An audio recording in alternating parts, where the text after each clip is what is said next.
신형 AI 모델이 공개되자마자 주목받는 건 흔한 일입니다. 그런데 출시 3일 만에 서비스가 멈췄다면 이야기가 완전히 달라지죠. 엔스로픽은 차세대 모델 미토스 5와 페이블 5을 내놓은 직후 운영을 중단했습니다. 단순한 버그나 서버 과부하보다 더 큰 이유가 있었고, 핵심은 성능이 아니라 누가 이 모델에 접근했는지, 그 접근이 누구 허락으로 이루어졌는지에 있었습니다. 쟁점은 접근 권한 관리였습니다. 이미 정부 승인을 받은 기관들이 있었는데 그와 별도로 약 50개 기관에 추가 접근 권한이 부여된 사실이 드러난 겁니다. 중요한 건 이 과정에서 정부의 사전 승인이 없었다는 점입니다. AI 모델은 단순한 앱이 아니라 민감한 기술 자산으로 취급되기 때문에 누가 쓰는지 자체가 안보 이슈가 됩니다. 백악관이 성능보다 통제 절차를 더 심각하게 본 이유가 바로 여기에 있습니다.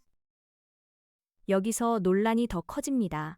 추가 권한을 받은 기관 가운데 중국과 연계 의혹을 받는 한국통신사가 포함된 것으로 전해졌기 때문입니다. 회사 이름은 공개되지 않았고 SK텔레콤은 정부 승인을 받은 150개 기관 명단에 포함된 것으로 알려졌습니다. 즉, 문제의 초점은 한국 기업 전체가 아니라 승인 절차 밖에서 새로 접근권을 받은 대상이 누구였는가에 맞춰집니다. 이 대목이 정치와 안보를 동시에 자극한 겁니다. 왜 이렇게 강경했을까요? 백악관은 엔스로픽의 보안 통제 능력 자체에 의문을 품었습니다. 여기에 아마존이 보고한 보안 취약점까지 확인되면서 분위기는 더 험악해졌죠. 결국 상무부가 수출 통제를 발동했습니다. 이 과정에서는 국방부, CIA, NSA 같은 핵심 안보 기관들이 강화를 주도한 것으로 알려졌습니다. 한마디로 기업의 운영 실수 수준이 아니라 국가 안보 리스크로 판단이 올라간 상황이었습니다. 물론 회사 쪽 입장은 다릅니다.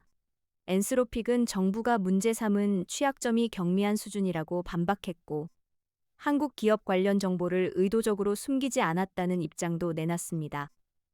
여기서 중요한 건 사실관계만이 아닙니다.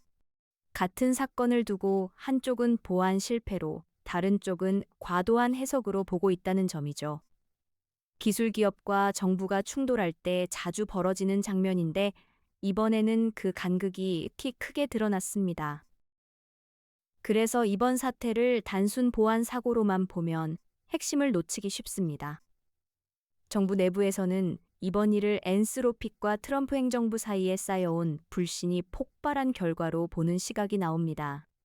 다시 말해 취약점 하나가 모든 걸 만든 게 아니라 원래 흔들리던 관계에 한국통신사 논란과 승인 없는 권한 확대가 불을 붙인 셈입니다. 도화선은 짧았지만 그 아래 쌓인 화약은 이미 많았던 상황이죠.